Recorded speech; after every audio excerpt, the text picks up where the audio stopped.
Hey everyone, how's it going? Thanks for joining. Thanks for joining. Yeah, this is Burton. I'm with Propstream remotely. We're working here from home, Southern California.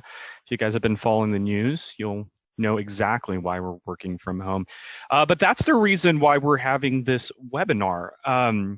So as things are unfolding throughout the United States, some of you investors may be posed to a challenge, having to work from home, no longer being able to go out unless it's for dire reasons like going to the grocery store or if you're part of an essential business, as they say.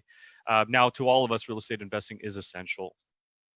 Some government bodies don't think of it that way, but we know we do. So I just wanted to kind of have this webinar to let you guys know that we here at PropStream are here for you guys. Nothing has changed. All of our entire staff, including myself, we're all working remotely. So that's our customer support center, our technical support center, obviously our developers, higher management, our directors, and company leaders as well. Now, being that everybody is home and most PropStream users are now going into the system to start building a list, hoping things die down, and then they have a list they can work on once everything is settled down a little bit.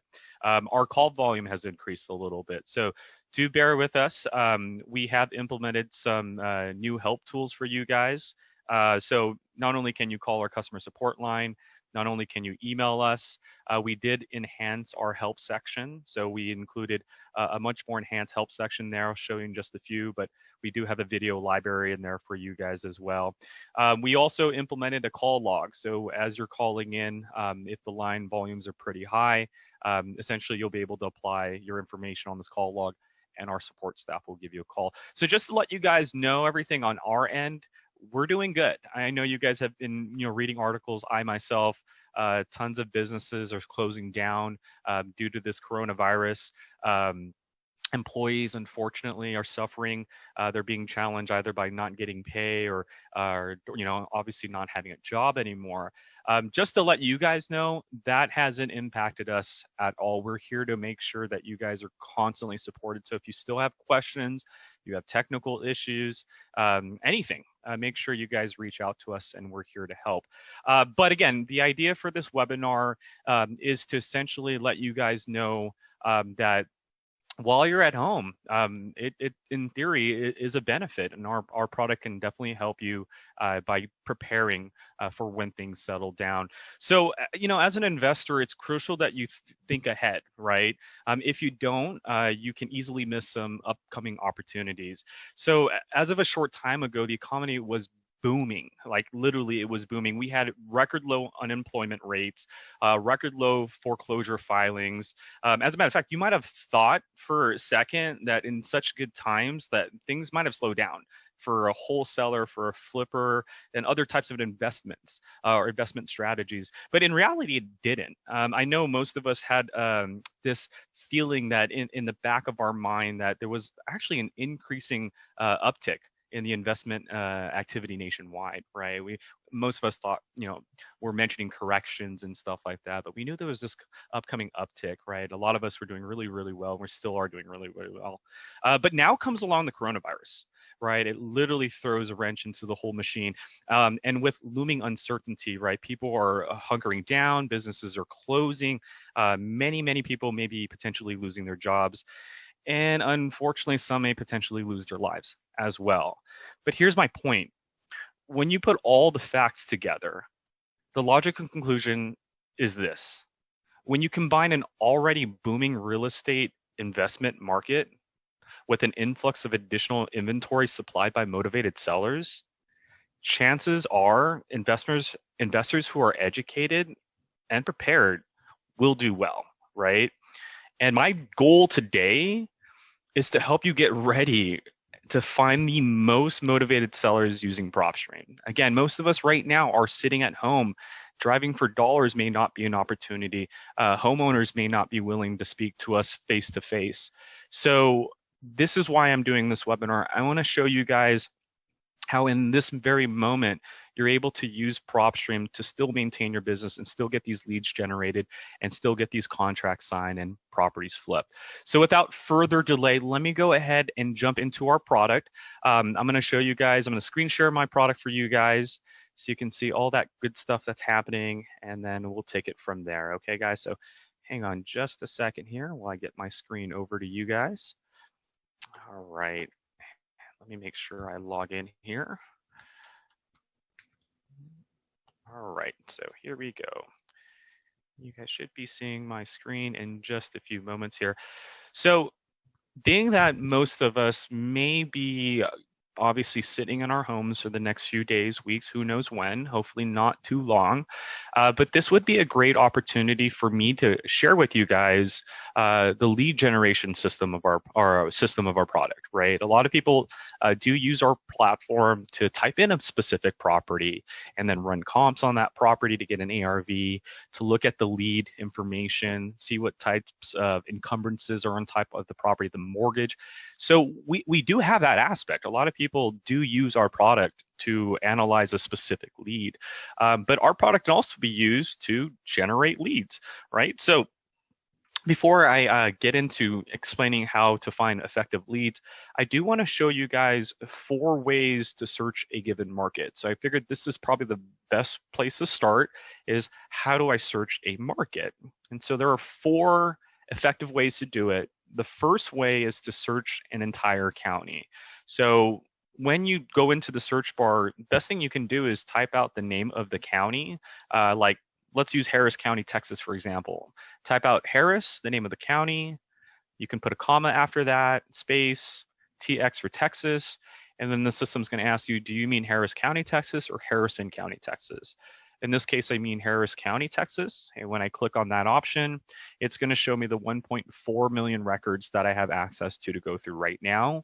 And it's also going to take those records and categorize them for me. How many MLSs we have, how many pre-foreclosures we have, auctions, foreclosures, cash buyers, liens, vacant, high equity. A lot of you guys know we do have other lists as well in the filter, which are the free and clear, bankruptcies, divorces, tax delinquencies, flippers, which, just as a quick reminder, these are properties that have been owned for less than 2 years and are now back on the MLS. And then you have your failed listings, properties on the that were on the MLS that didn't sell successfully. So these are the 14 categories that you guys have access to when you search any market, whether that's a county. Second search could be a city. We can go to, let's say, for example, Chicago, and there we're able to see the just shy of 900,000 records that you have. And again, we break them up in their categories for you. Now, the slight difference between a county search and a city search is the statistics down below. So in a county, we're not able to paint statistics because that county sometimes could be very, very large. But the city, we can do that. We essentially will show you in the statistics how price changes have trended, how rent changes have trended, how the price per square footage, average days on market, average rent for a certain property type, new pre-foreclosures that we've collected this month versus how many we collected last year. So we're able to just kind of show you a market analysis of what's unfolding in this environment. But this is the second search, searching a city. The third market search is searching a zip code. And so you can type in a specific zip code. Once you do, you'll see the drop down. Go ahead and click on that. And just like the city results, it's going to just give you the results of that zip code. So you'll see how many results we have for that zip code, and then it will be broken down into their individual categories. You will also get the statistics down below. Now, one slight difference with the zip code search is that you can actually search up to 5 zip codes. So you can go in there, type in the next zip code. You can type in the third zip code. So as you can see, you just want to make sure you separate them with commas. And then once you do, you will be able to get your results to 691, and we click on that again. It's up to 5 zip codes max. So after you type in your 5 zip codes, you'll see the drop down option. Click on it. Your 5 zip code results will populate for you. We'll break them down into their own categories. The only thing we cannot do when you search 5 zip codes or more than 1 zip code is give you the statistics of those, because your 2 zip codes may be different. As you can see in my map, like one's in South Orange County, one is literally in Los Angeles. So 2 entirely different markets, hence the reason why we can't give you statistics on that. And then the last and possible search, one of my favorites, is the draw search feature. So within the map itself, here at the upper left-hand side, you have the draw search feature. So let me kind of zoom in a little bit here.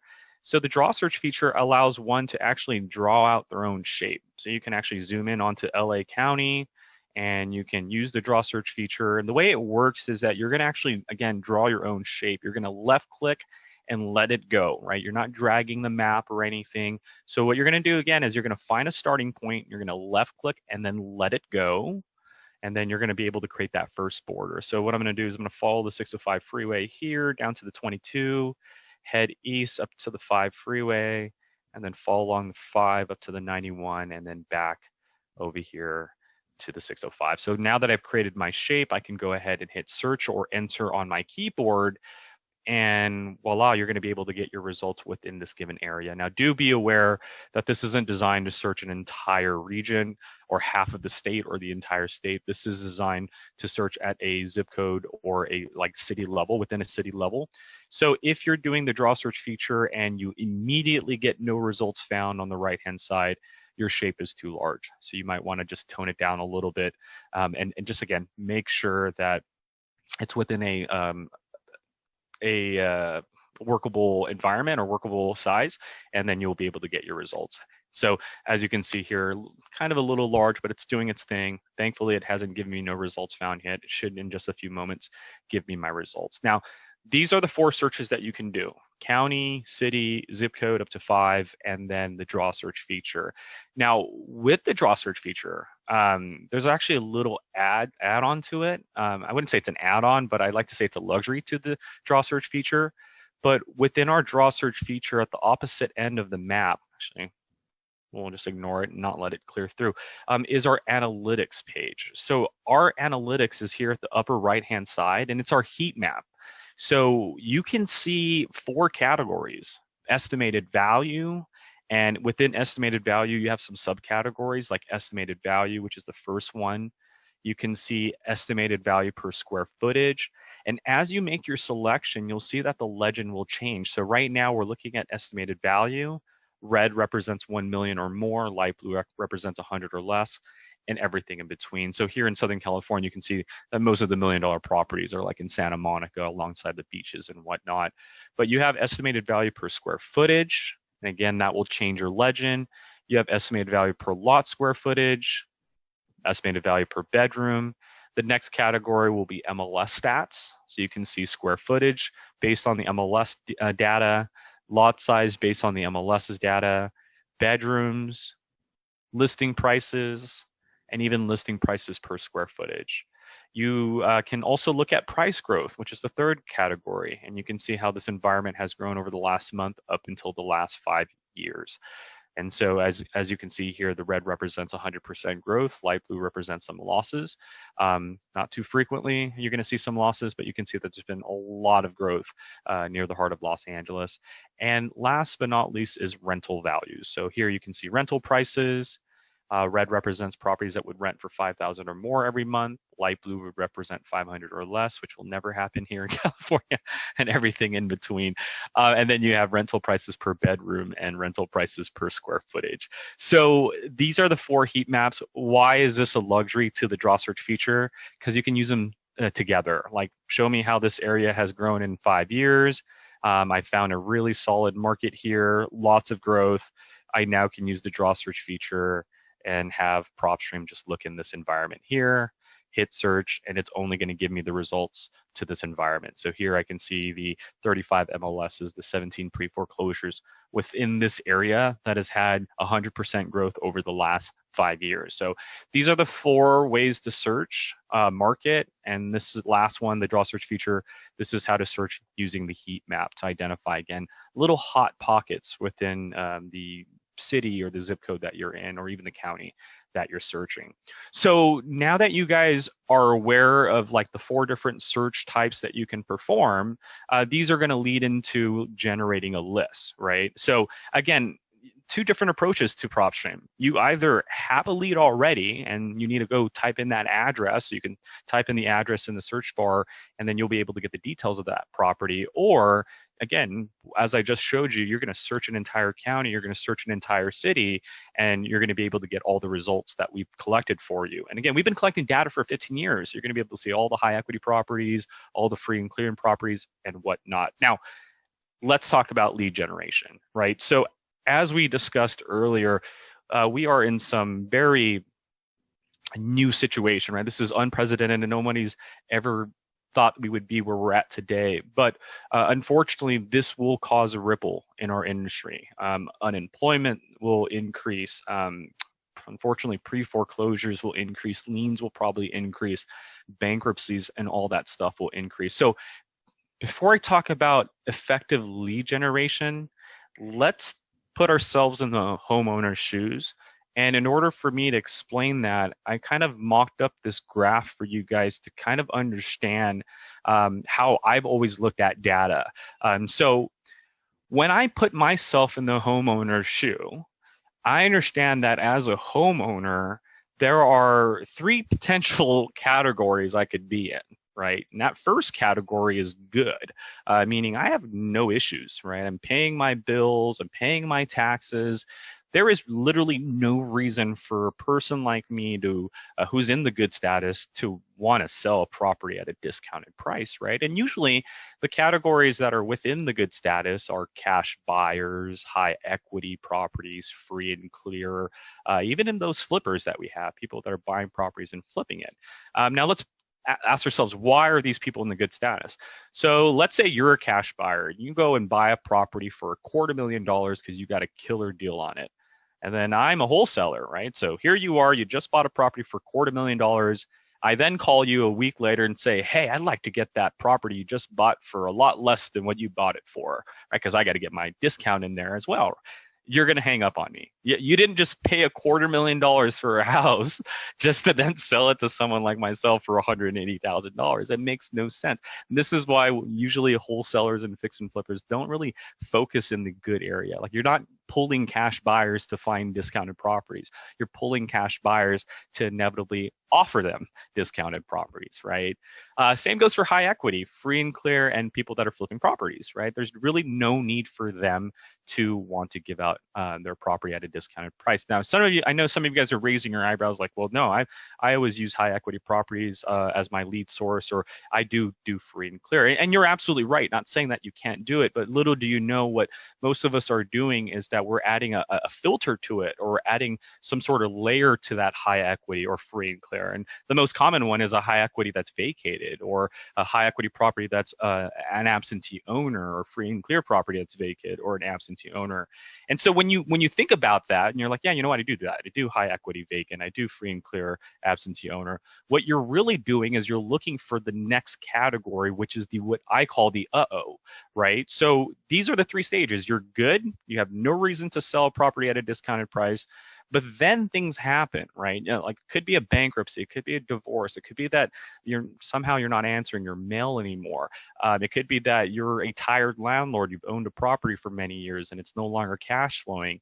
You might have a tax lien or an HOA, or you might have tried to sell your house and it didn't sell, or you might not be paying your taxes on time. So this is why I call the And the reason why I call it is because, in theory, I mean, these guys don't really need to sell their house at a discounted price right now, but it could be a lingering thought, because if you don't take care of these situations that I call them, then it's going to lead into what I call the needs help situation. So these are the homeowners that need help right now, and these are the pre-foreclosures, the auctions, and the foreclosures. And I put foreclosures in there because some of us are living in a redemption state, and so we're able to work on foreclosures. California, not so much. So we're not able to work with homeowners once they're foreclosed. Usually people will short sell that type of category.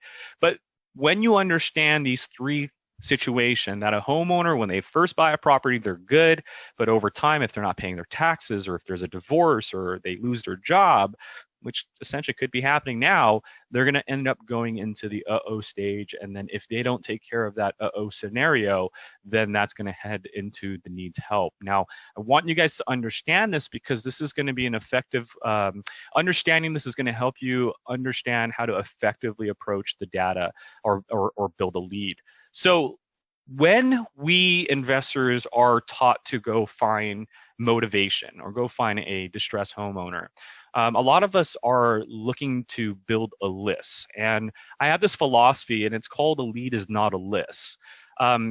And I know it's weird to say that because at the end of the day, you are exporting a list from our platform and whatnot. So, but a lead is not a list. And I can't emphasize that enough, because when you guys really think about what you're doing as real estate investors, you're out there solving problems. As a matter of fact, I don't even like the term real estate investors. I like the term real estate solution providers. That's what you guys are. You guys are out there looking to help these people not get their home foreclosed on, looking to help these people take that lien and make sure it doesn't turn into a pre-foreclosure, take that bankruptcy and make sure it doesn't turn into pre-foreclosure, or for those that do creative seller financing, take a property that doesn't have equity and potentially turn into a property where it can be cash flowed and the homeowner can, make profit off of it. So that's what you really do, is you go find a problem, and then you go figure out a solution to that problem, and that's where your capital comes from, right? So the term real estate investor, I like the term real estate solution provider. And again, when you understand now that a lead is not a list, but a lead is really a problem, then sky's the limit at that point. And so let me explain what a lead is not a list philosophy in. And before I talk about that, let me talk about the two other aspects that we have, and that's list stacking and list suppressing. And so this graph is going to completely explain what list stacking can do and what list suppressing can do. So let's talk about list stacking, right? So if we're taught to go find a motivated seller, if we're looking to go increase the chances of having a property closed on the first few phone calls, then we need someone with a lot of motivation.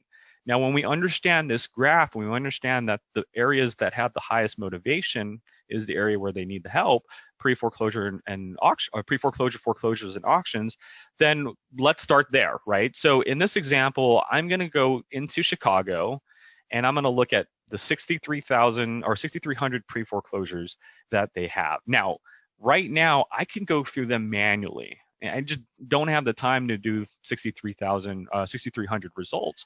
So what I'm going to do is I'm going to go into the filter, and I'm going to be able to refine the search. Now, again, there's 6,300 results. I'm looking for the ones that are the highest motivated of the bunch. And in order to do that, you can stack two different lists together, right? So if pre-foreclosure just by itself is a level of need help, and I would maybe place you on the level of motivation right over here, how do I find someone that's a little bit more motivated than just someone with a pre-foreclosure? And that is list stacking. So what you're able to do when you're in the filter is not only choose the core list, in this case pre-foreclosure, but on the left-hand side, you can now start stacking other elements to it. So I'm not looking for just any pre-foreclosure. I'm looking for a pre-foreclosure that also has another situation that happened, right? And that could be a lot of different things, guys. Again, a lead is not a list. Even though I'm choosing pre-foreclosure, what I mean by that is this additional pain point I'm adding, it could be that it failed on the MLS, right? Two different situations. A, you're in pre-foreclosure. B, you try to sell and it failed. That right there puts you on a higher level of the bracket, right? You're not just a pre-foreclosure, but you're a pre-foreclosure with the failed listing. So you're a little bit higher on that motivation meter. We can add another list to it, or another category to it. So not only are you in pre-foreclosure and you failed recently on the market, but you also have a tax lien on your property. 3 levels of motivation. We now have 32 results. That puts these guys not just down here in the needs help category, puts them very, very high, right? So what does that mean to me? The benefit there is that when I call these owners or I speak to them, there is a high probability that they're very motivated, right? Because they're going through 3 different situations all at once. So that increases the probability that they most likely want to sell the house at a discounted price, or the strategy that I'm going to offer them to help them get out of that situation or prevent from foreclosure. So list stacking is important in our system, because list stacking allows you to essentially weed out the ones that aren't as motivated as you believe, and find the ones that are highly motivated. And so as you see here, I did 3 categories. I did pre-foreclosure, failed MLS, and they have a lien. Those are 3 different lists that you can purchase separately. I'm putting them all together, and now I have the 32 properties that fit that specific criteria. And just as you guys are familiar with, you can then click on those properties and double check the information. Does it actually have a pre-foreclosure? Yes, it does. What type of lien?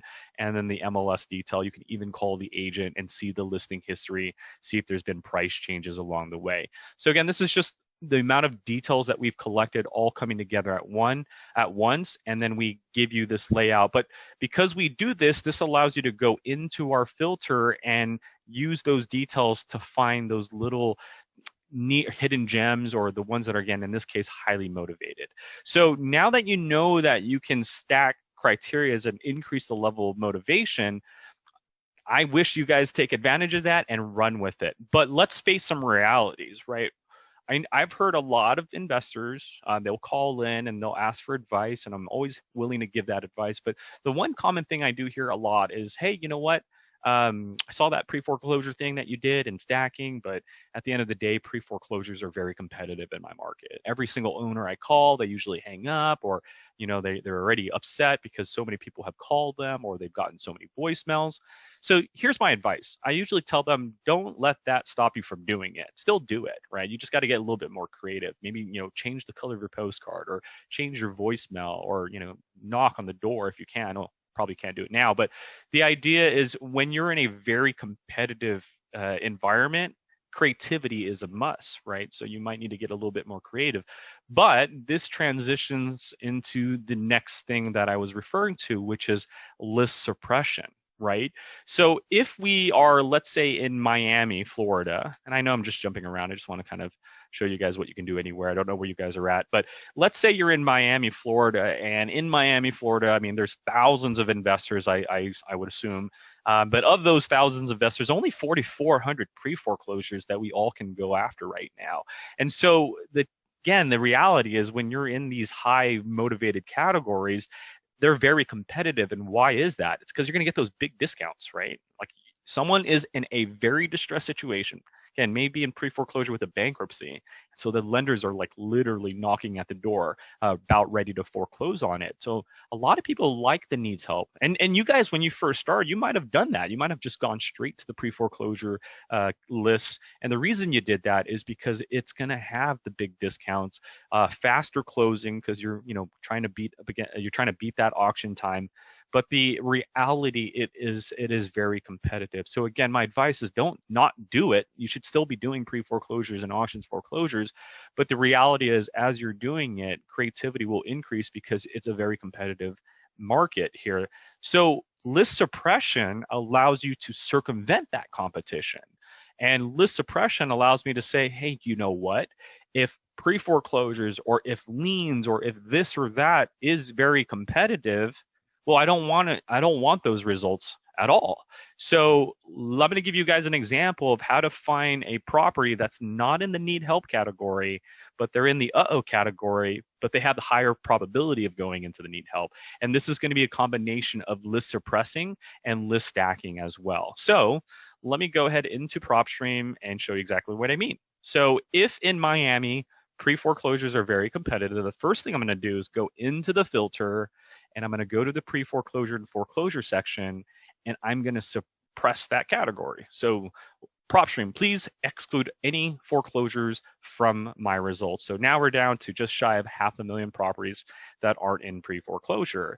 Now I need to find an uh-oh situation. And on this graph, you guys do see a few examples. So the first one I'm going to use, or again, you can use any of these, is the liens. So I'm looking for a property that has a lien. Why? Because if you don't pay a lien, it could potentially turn into a pre-foreclosure. However, my results right now are properties with a lien that don't have a pre-foreclosure yet, right? So in reality, I'm actually down here. Level of motivation isn't high because this homeowner doesn't have a lender knocking at their door, but there is a lien. And if that lien isn't taken care of in the next few months, it could potentially go into the need help category, right? So by me suppressing pre-foreclosures, I get to get an early start compared to other investors. Now, I need to also increase that level of motivation, because someone with a, $4, $590 lien probably isn't as motivated as someone with a $10,000 lien, right? So what can I do to increase the level of motivation? Just add a little bit more filters or add another list to it. So we do know that they're not in the pre-foreclosure. We do know that they have a lien. How do I increase that motivation? I can choose the type of lien that it is. So some liens are more aggressive than others, like tax liens are typically the most aggressive of the bunch. Not only can you choose the type of lien that you're looking for, but you can even specify the lien amount. So we're going to get rid of all those $500 liens. We're going to just start at 10,000 or more. So you're not in pre-foreclosure yet, but you are sitting on a $10,000 lien. And not only do you have a lien, but you have a pre-foreclosure, or I'm sorry, a mortgage, car payment, phone payment. In this current atmosphere that we're in, maybe you don't even have a job anymore, right? And so our goal now is to hopefully help these 2,900 people from going into pre-foreclosure. That's what we do. Remember, we're here to solve a problem. And right now, these 2,900 people have a problem. That problem is you have a lien, it's $10,000 or more. Thankfully, you're not in pre-foreclosure yet. So let me see if I can help you out. So by me suppressing, but also stacking, I'm able to find an property that has also a high level of motivation, to the point where it's not highly distressed yet, but because that $10,000 lien amount is pretty high, it's going to inevitably in the next few months increase its chances of going into the next category, which is the pre-foreclosure category, right? Another thing you can do, like we talked about, how does one take care of a pre-foreclosure, or how does one take care of a lien? Well, you got to pay for it, right? Well, what if you have a lien and a bankruptcy? How are you going to pay for that lien now, right? So I have 3 levels of motivation here. You have a lien, it's $10,000 or more, and there's a bankruptcy recorded on the property. And when I do that, you'll see my 170 properties. Now remember, these 170 properties are not in pre-foreclosure yet, but if you were to ask me, these 170 properties have a higher probability of going from here over to here in the next few weeks, next few months. Now, the reason why I'm showing you this graph as well is to set some to set a reality, to set some expectations. I know a lot of us are really good salesmen, and I know a lot of us have very confident in our ability to close a deal. But the reality is, not all deals are going to close on the first phone call, right? Now, typically where you're going to find that that one call, one deal done thing is in the need help, right? But again, it's what we call the unicorn situation. You're never going to find, like, not all your calls are going to close on the first conversation that you have. Again, sometimes you might, because it's in an auction and there's only 2 weeks left and everybody has given up on them, but maybe you can close in a week, right? And so that's why they'll speak to you and close the deal on the first phone call. But that, again, is what we call the unicorn deal. The reality is that most of your deals are from follow-up. And so when you're in the needs help, sometimes you might need to do 1 or 2 phone calls just to make sure that the deal goes through. But when you're in the follow-up is very, very, very, very important, because remember, the level of motivation isn't high yet. So when you make that first phone call, they're not as desperate as someone in pre-foreclosure, right? As a matter of fact, reality might not even set into these homeowners yet. They might even think they had it under control. So when you call the first time, yeah, I don't know why you're calling me. I got it all taken care of, right? Or, how did you get my phone number, or whatever it may be. But that's why it's all this industry, or this real estate investing, most of the deals are in the follow-up. I would say 60% of everybody's deal is most likely from a follow-up, maybe 3 or 4 or 5 follow-ups down the road from the first initial contact. So I wanted to set some expectations. When you're dealing with situations, don't expect them to close right away. And this is why it's important for us to understand that we're a real estate solution provider. If you are willing to work with a homeowner for 6 months to get them out of that predicament, and then to make sure everybody wins, right? You're making profit, and they're not only paying off their situation, but also getting profit and able to restart their life again.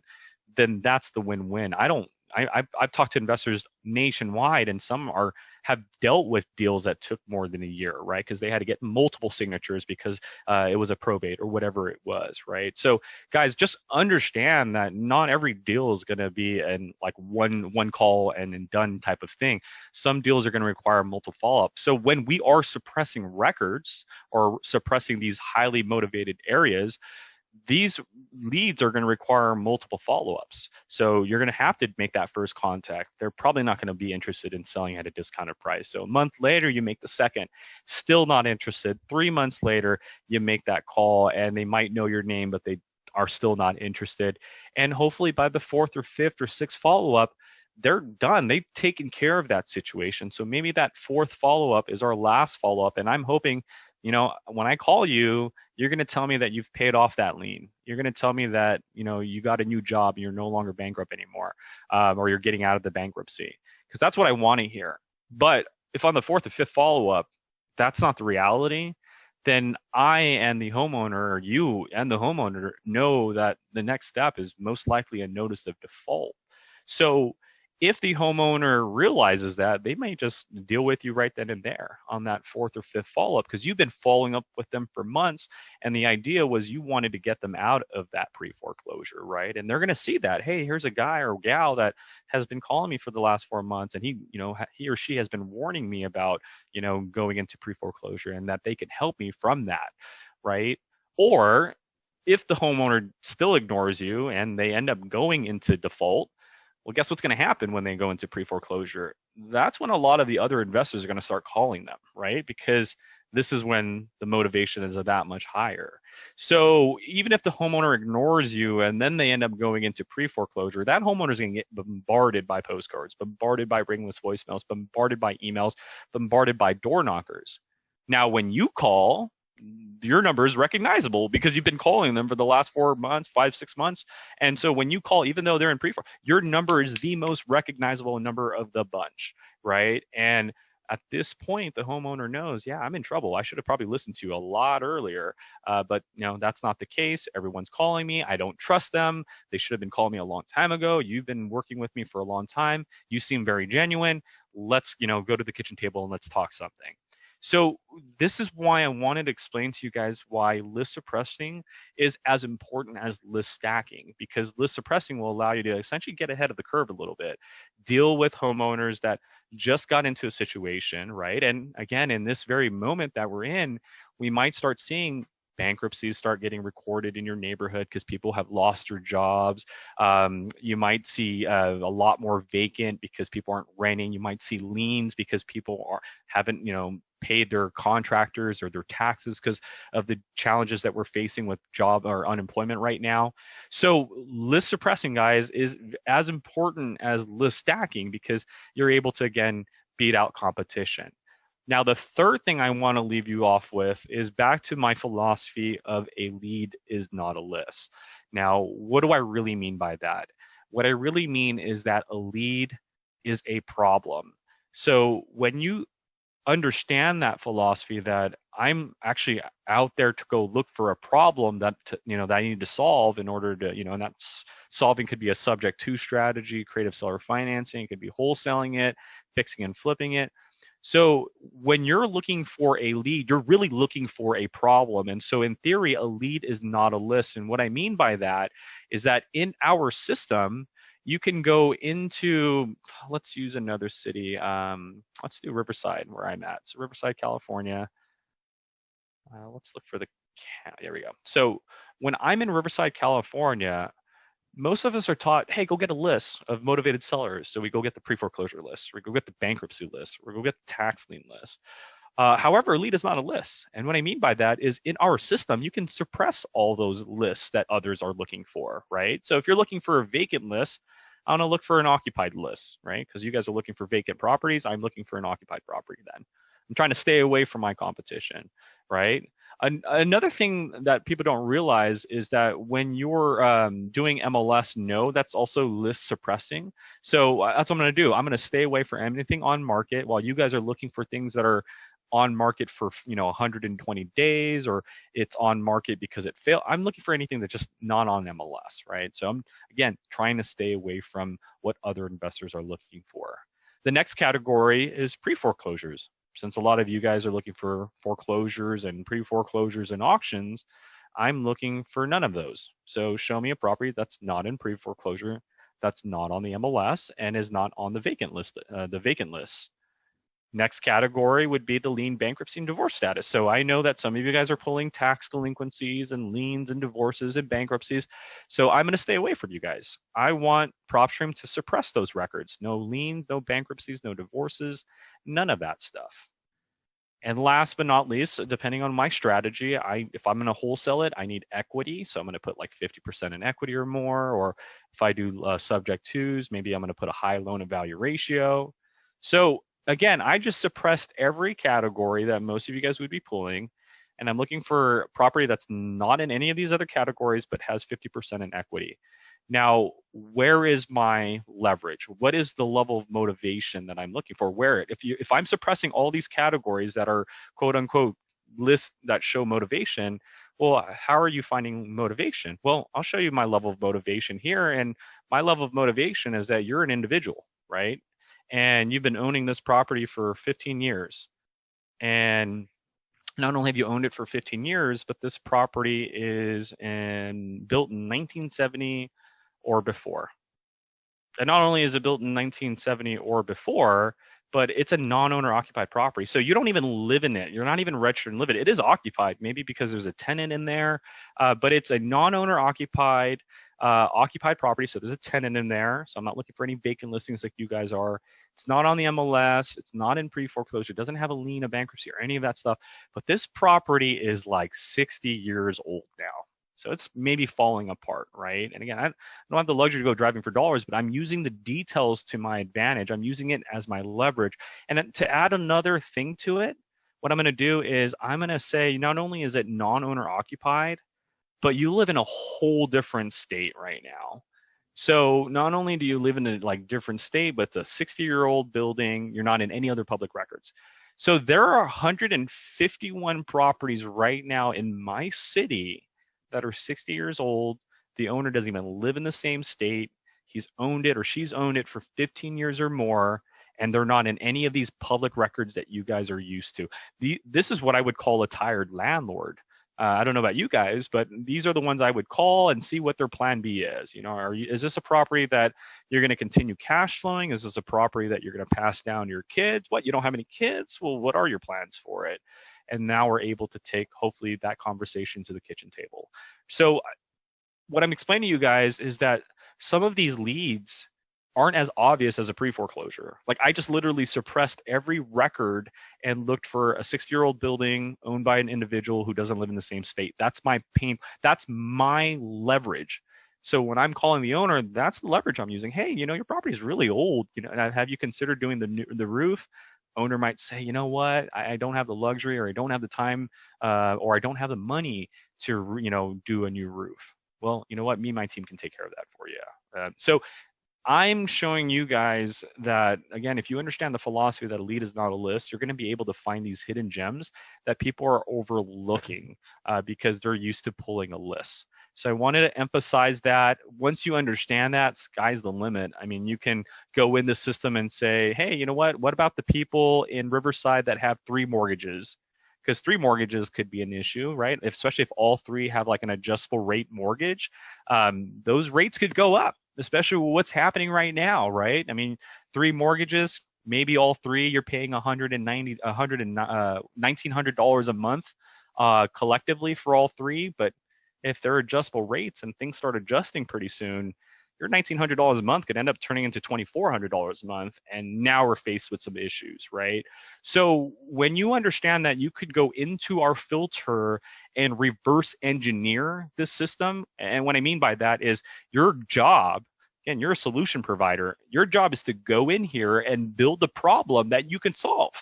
So when you go to Riverside, here's the filter, go build a problem that you can solve, right? If you're a flipper, it has to have equity, or a wholesaler has to have equity, right? If you do subject twos, high or low equity, it doesn't matter. So I wanted to emphasize lead generation today, guys, because of the very fact that, again, in our current atmosphere right now, a lot of us are sitting at home thinking, well, I'm not able to go find properties right now because I can't leave the house. And that is not true, guys. You're able to find properties nationwide through our platform. It's just you have to understand, that you have to build a list, and hopefully that graph I showed you helps you find other types of leads. Because if you're just doing pre-foreclosure, yeah, I mean, in my city, 274, if I save all those right now, I'm done. I have no other lead opportunities. But that's not true, because I got liens that are not in pre-foreclosures. I got bankruptcies that are not. So when you guys think outside of the box, again, sky is the limit for you guys, okay? So I wanted to talk about lead generation as my first point, or actually second point, because our first point is that we're still here for you guys. We're working remotely to make sure you guys are taken care of. The second point is this is be a perfect opportunity for us to start building leads. You're going to start seeing influx of potential bankruptcies and liens, unfortunately, guys. And again, it's our job, your job, to go and solve those problems, right? We got to help the community right now. We got to help these people from getting foreclosed on, right? A lot of people have lost their jobs. They didn't think they were going to lose their jobs. A lot of people didn't think that this situation was going to turn into what it is today. So it is your job to help them out. And I hope that me showing you how to find these leads, either by motivating the high motivated one, by finding people that are, again, facing three predicaments, right? They could have just been in pre-foreclosure last month, and then they lost their job because of this whole situation. And now they have a lien and they have a bankruptcy. It's our job to go find these people, to go help them and prevent them from losing their home. Okay, so I hope that me showing you list stacking, list suppressing, and just building your own leads, or building a problem, is going to help you find these homeowners that need your help. Period. Okay, guys. Again, it's our job to help the community. As and actually, I can't emphasize it enough, because you guys are following our industry. You're seeing what's happening with wholesaling in Illinois, wholesaling in Oklahoma, right? So this is a perfect opportunity for us to show everybody that what we really do, which is we're here to solve a problem. We're here to prevent that next step from happening, which is lenders are going to take your home, right? So make sure you guys take advantage of list stacking, list suppressing, and understanding that a lead is not a list. A lead is actually a problem. And so with that said, guys, the next thing I want to transition over to is essentially marketing now. So now that I have my list created, and I found, actually, let's just build a list here. So liens not in pre-foreclosure, they have 10,000 or more, and they're off market. Okay, so list suppressing with list stacking, like I showed you, 793. We got to add a little bit more to it. Let's do individuals, 10 years or more. All right, 501, that's good enough. We're going to go ahead and check that off, add it to a list, and we're now going to call it my Riverside liens non-pre-foreclosure. And so when I save my list, we're pretty much done. This is what I like to call phase one. This is where you're able to now go into your My Properties, find your Riverside lists, the 501, and you can now check them off and hit the export button, and you'll get an Excel sheet. Now, prior to hitting the export button, you guys can choose what type of headers you want. We do have the edit column button here. This will allow you to add, the agent's name if it was a property on market, or the lien information, bankruptcy information, pre-foreclosure information if you need it. So anything that's checked off here is what's going to reflect on your Excel sheet. So make your selection, hit apply at the very bottom, and then now you can hit export, and we're going to give you your CSV file or your Excel sheet. So that is what I call phase one, is that you've built a list, you've applied your filters. Oh, here, let's do that again. So you've built your list, you've applied your filters, now you have your Excel sheet with the data or with the results that you've built. This is why I call it phase one, because you might be, manually doing your calls, or you might be manually writing out postcards and whatnot. Or you can take it over to what I call phase two, which is being able to skip trace the properties. So you built the list, now let's go get their contact information, right? So you can click on skip tracing, and you can select your contacts. It is tiered price, and you get to choose whether you want phone numbers, emails, or both. So I'm going to go ahead and hit select contacts. I'm going to look for the list that I just built. So where is my Riverside tax liens, non-pre-foreclosure? Here they are. Every 501 is selected. You don't need to do all of them if you don't want. You can maybe check off and like do the first 5 if you'd like. And then you can add just those first 5 and then hit done. And then in doing so, 5 have been selected. Do you want cell phones, emails, or both? You're going to hit next. It's going to give you your price. And again, your price will vary based on how many orders that you're placing at that given moment. You'll accept the terms and agreements. And then last but not least, you'll name it. And then after naming it, in about 5-10 minutes, when you go to the contacts page, your results will be here. So if you look down here, you'll see the Riverside list. It's currently processing. There are no results right now. In about 5-10 minutes, the results will look just like this. It will say completed. You'll now have the emails and phone numbers. Landlines and cell phones is what we give you here. So now at this point, once I have my results, I can then check them all off and hit the export button. And so not only did I build a list with my own filters, I skip traced them and got their cell phones and emails, and then now I've exported. So I have 2 lists. I have the list with the raw details, and then I have the list with the phone numbers, emails, and landlines. And that's why I call it phase 2, because now we gave you the phone numbers and emails. So you can now cold call manually or email manually or still do postcards manually. Now we can go to phase 3, which is what most of us are probably going to end up doing because we got a lot, our kids are home and we just don't have time to cold call because we got a lot of distractions going on. So phase 3 is our campaign section. And this, I think, is going to be very important to all of us right now. And just think about it. A lot of us are at home right now, right? So this would probably be the best time to send a postcard. This would probably be the best time to do a ringless voicemail or cold call.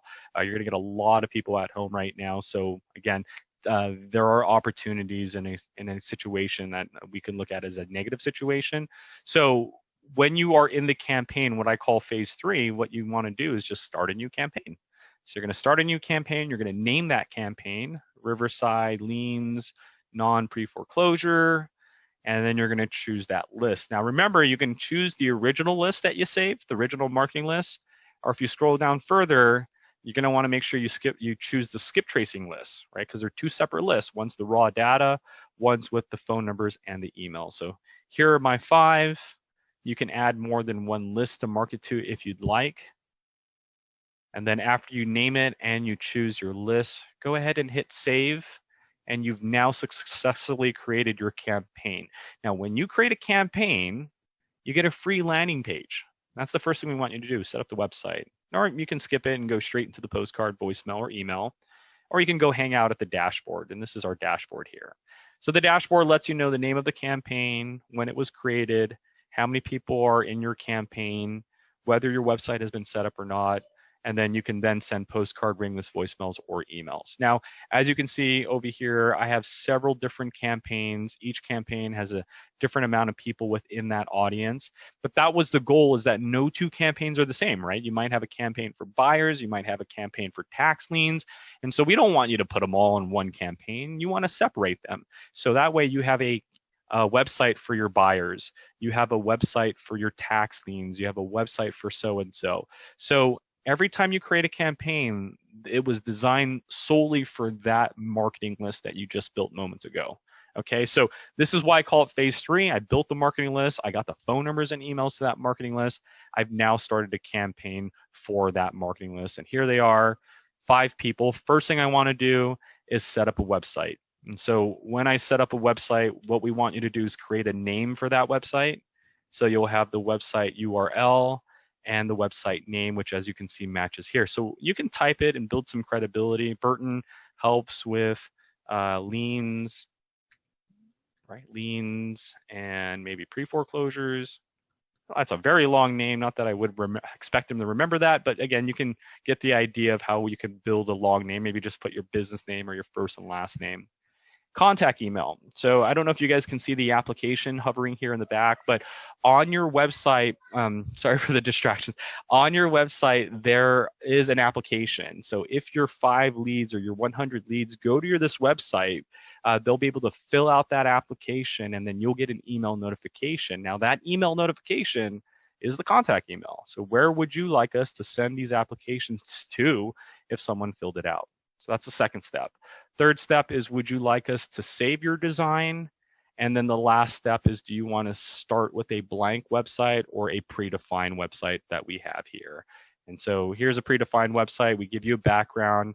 You can add a logo. You can add up to 5 pictures if you want. You can even change the text here, the top and the bottom text.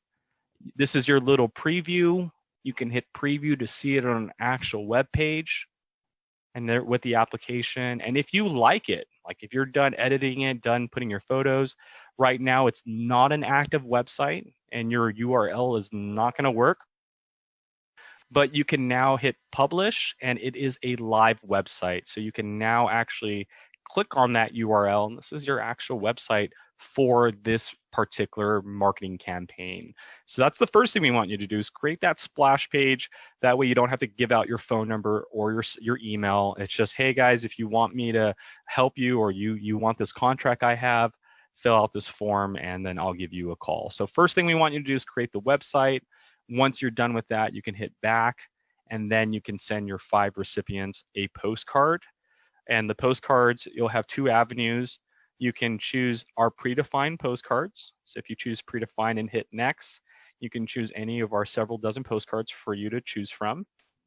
Once you make your selection, you can go ahead and hit select at the very bottom.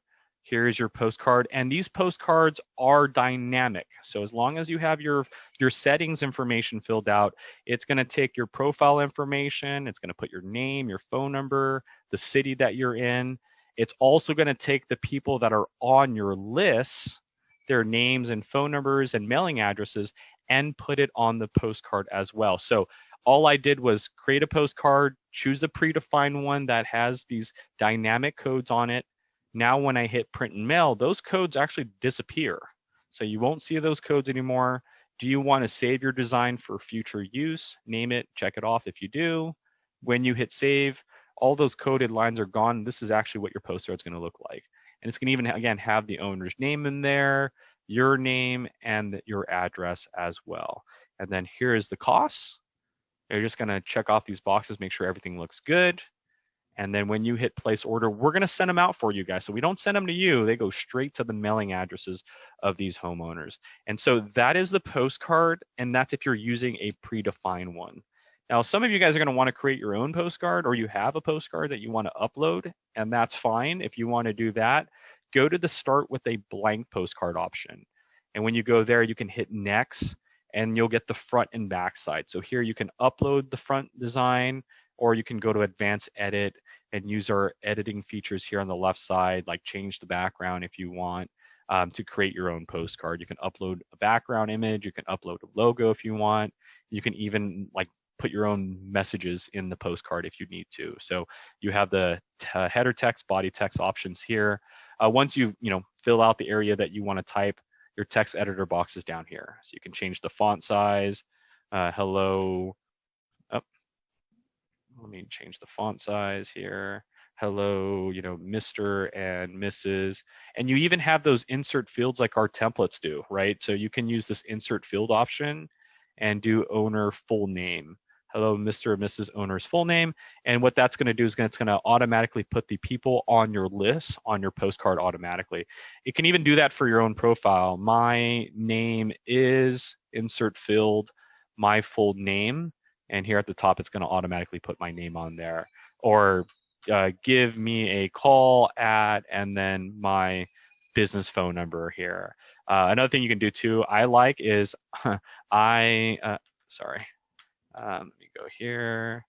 I am interested in your property, and then you can actually put the property, city, state, and zip code on here. Insert field, property, street, and then property, city, state, and zip code. And then when you do that, you can finally hit done, and there's your postcard.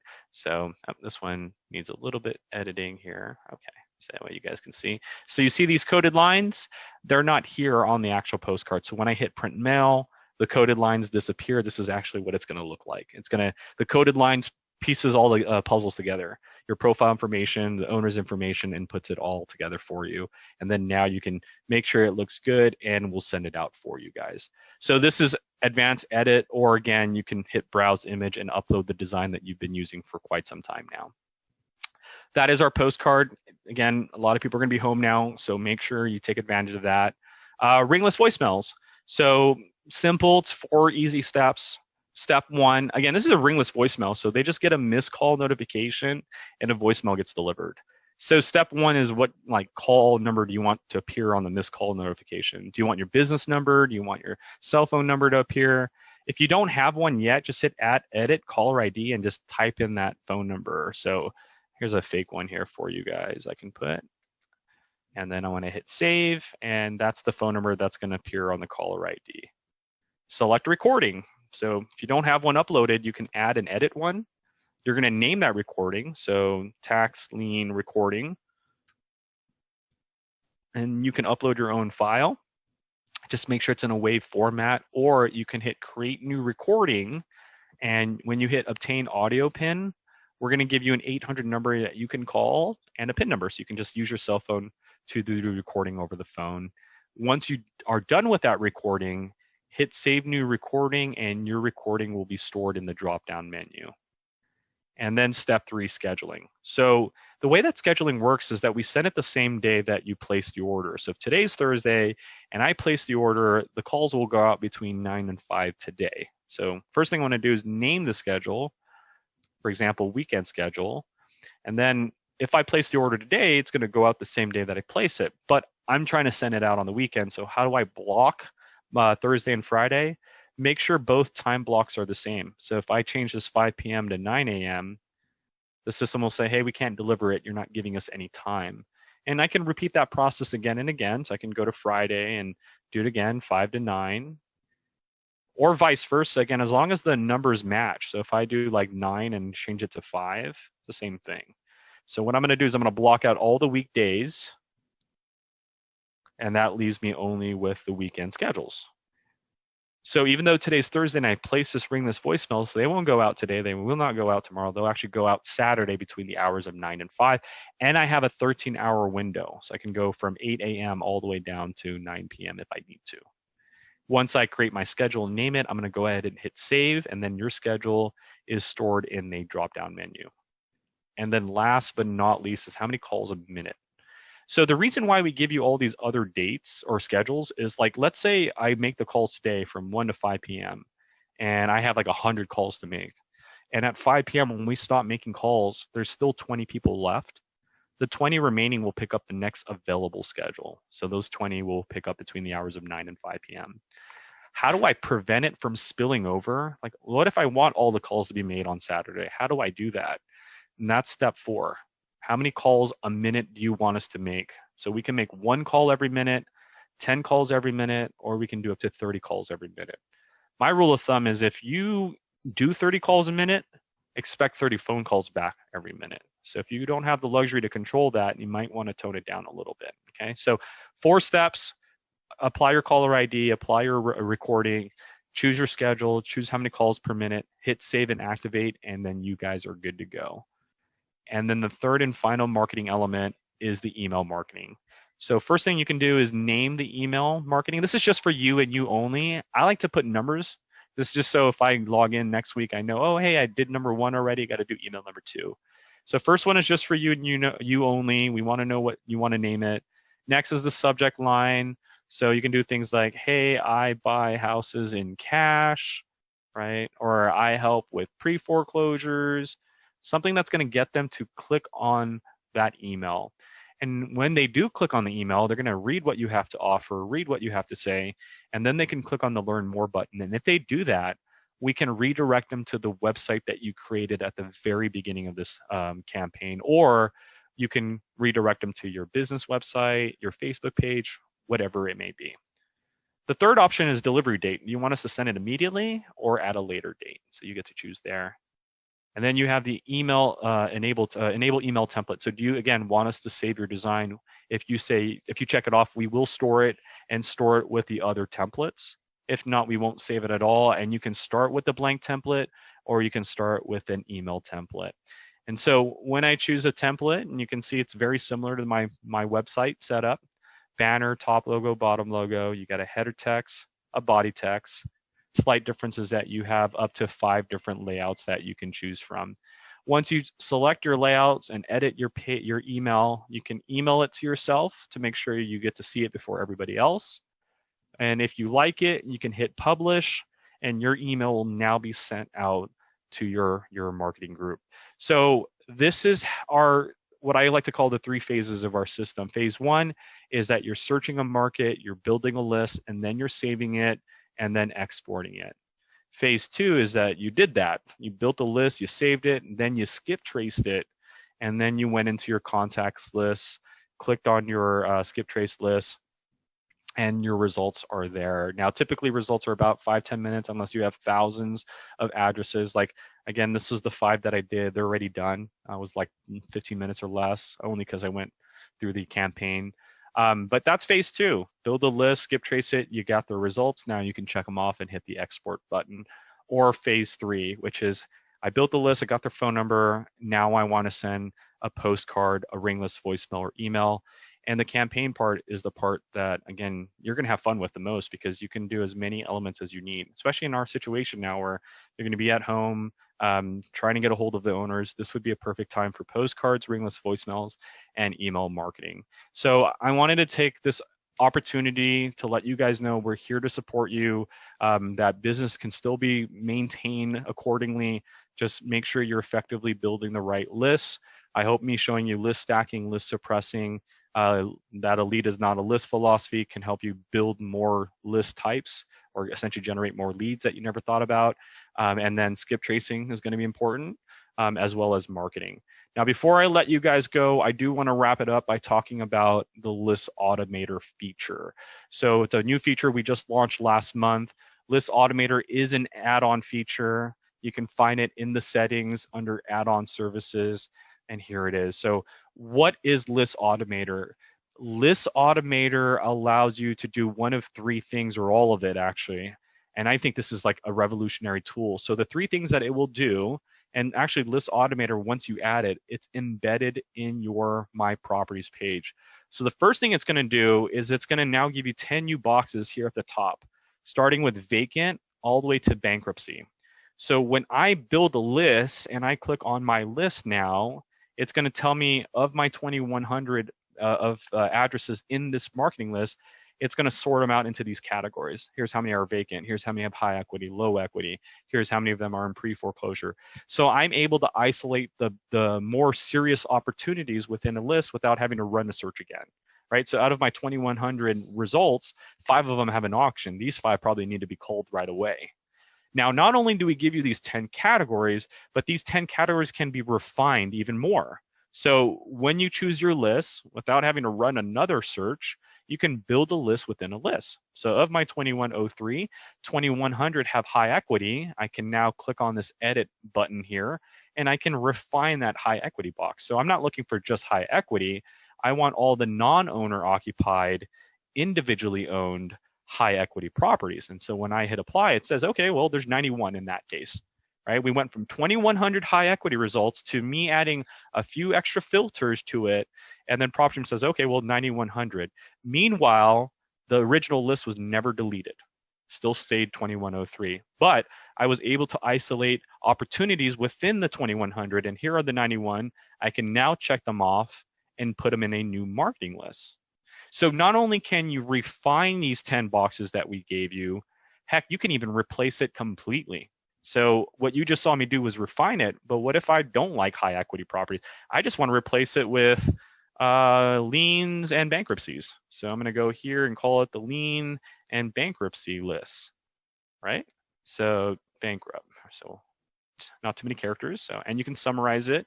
You can even replace that box so it reflects on every list that you have.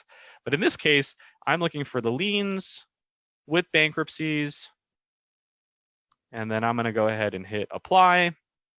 And that box has now been changed. So of my 2,100 results, 36 of them within the list have a lien and a bankruptcy. So this is a revolutionary tool because now I don't have to go back in the search page and say, man, I got to go do this list again, or I got to go do that search again. No, I just literally created an opportunity within an opportunity list that I created, a list within a list, right? So you can edit the current existing categories that are there, or you can actually just, again, replace it completely if you need to. So that was the first update option, is these 10 new boxes that will categorize everything. The second major update is automating a list. So you can now take a list that you just saved and monitor it every single day. And when you automate the list, which is the last new option here, what it's going to do is it's going to allow Propstream to either add properties into your list automatically or notify you when new results get updated that meet your criteria, and that's this first option. When new properties match your exact search criteria, what do you want us to do? Add it to your list automatically, add it to another list automatically, or do you just want us to notify you and then you do it yourself, right? So that's the first thing. What happens when properties get updated into our system that meet your criteria? The second update is what happens when the 2,100 properties that are in your list no longer meet your criteria? So what do you want us to do when something in your list no longer matches? Do you want us to remove it automatically, move it into another list, or would you like to be notified and then you do it yourself? So you get to control two rules, what's coming in and what's coming out. And once you automate that list and hit save, that list will now get stored in our new section called the automated list section. So any saved list can go into the automate section. And the automate section, again, what it does is it's going to monitor your list every single day. So as you can see, my list is now in my automated list. Now, that list I've had for a while, and you can see my filters here. It's a very intricate filter. But since I automated it, what it's going to do is Propstream is going to now update it. It's going to say, okay, as of this morning, here's what's happening. 27 properties no longer meet your criteria. So right now you have 2103. I could have easily just sent 2,100 postcards right now, but that would have been a waste of money because 27 properties do not meet my criteria right now. So what I need to do is click on those 27, highlight them, and I would delete them. Because if they don't meet my criteria, then it doesn't require me to send them a postcard or me to do a ringless voicemail. As a matter of fact, instead of removing them, I could have just put them in a different group and then maybe follow up with that group later on. But that was the idea with automating a list, was that every single day, we're going to tell you what needs to come in and what needs to go out. So as you can see, I automated the list. 27 properties as of this morning don't meet my criteria, so they got to go. Now, meanwhile, as we are updating every day, one property was updated recently that meets my criteria. What would you like to do? Well, I want you to add it to this list. So go ahead and add it to this list. And when you do that, now my list went from 2,103 to 2,077. As of this morning, these guys all meet this criteria. So these guys are the ones that I need to send the postcard to, the ringless voicemail to, the email to. So you guys see how this is going to save you money? Because before all of this, here's what you guys were doing. This is what everybody was doing. We would go buy a list of 1,000 properties and we would send 1,000 postcards. And then a week would go by, or two, or maybe a month goes by, and then we would send another 1,000 postcards, right? And then another month goes by, we would send another 1,000 postcards. And we would do that until like 4 or 5 times, and then we would just completely stop. Because it doesn't make sense to send 1,000 postcards to a list that's 6 months old now. That comes to an end.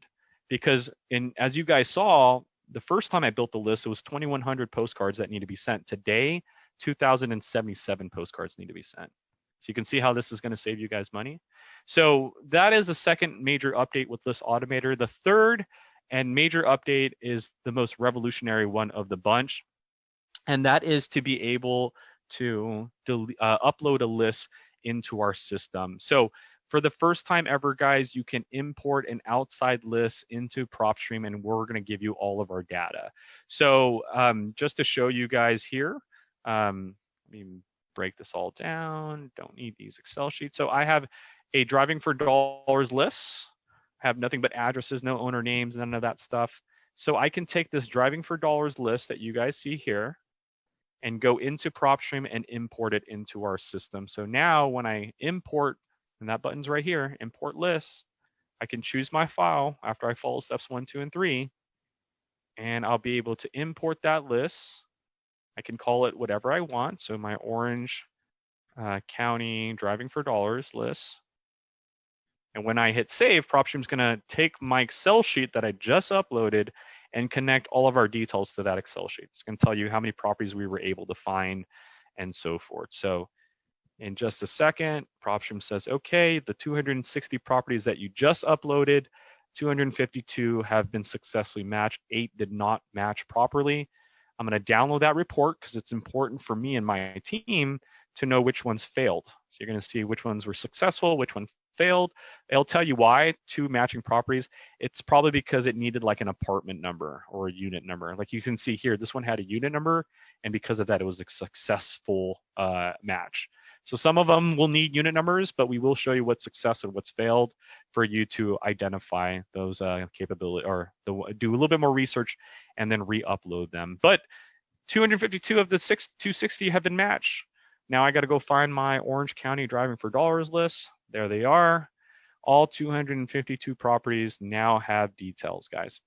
So we went from this list with no owner information, no mortgage information, no property characteristics, none of that stuff, to importing it, and here we are. We have a property with MLS details, 2401 Santa Ana. I mean, we can go look for that right here. 2401, what is that? 2104, I'm sorry. 2104. And there it is. See, we went from here's a property that didn't have any information on it to we uploaded it, and Propstream says, oh, hey, did you know this property is being rented out on the market right now? Did you know there's a mortgage on that property? Did you know it has a lot of equity? And then I now know the owner's name and mailing address. So guys, this is our list automator update. And again, this is a perfect opportunity for us to now build leads that we can help solve, especially with the current atmosphere that we're in. Great opportunity to take advantage of the skip tracing and marketing, since you're going to be at the comfort of your own home right now. And then for the list automator, this is a great opportunity to start automating a list. We need to save money, right? Especially with what's happening. Some of us may be, challenged with, our wages right now, or even our employment. So being able to automate a list and know that, hey, I don't need to send 2,100 postcards every month is a big money saver. And then last but not least, that import list feature, guys, is big. You might have an old list, you might have a different provider's list, they might not have the data that we have, or you might have an old list that you need updated. This is the perfect opportunity to get List Automator, update an old list, or drop in your driving for dollars list, or take a different provider's list and put it in our system, and that way we can give you what we have in our details. So guys, thank you so much for your time. Make sure you guys stay safe out there. We're going to be here for you guys, so don't hesitate to call us. But make sure that again, guys, I can't emphasize that this is a very pinnacle moment for all of us real estate investors to give the community, the entire world or the entire nation of the United States, that we're here to help. That we're here to prevent people from getting foreclosed on, from having to completely file that bankruptcy and so forth. So guys, take advantage of that, right? Let's let everybody know that what we do is a positive thing, that we're here to impact the community in a positive way. So with that said, guys, my name is Burton. Thank you for those that are watching this. If you have any questions, you can obviously go into our Facebook community group, Propstream User Community. You can find me on Facebook. You can find me on Instagram as well. Keep calm. Burton is my Instagram name. But with that said, guys, you guys have a wonderful time. Stay safe. And if you need anything, make sure to reach out. Take care.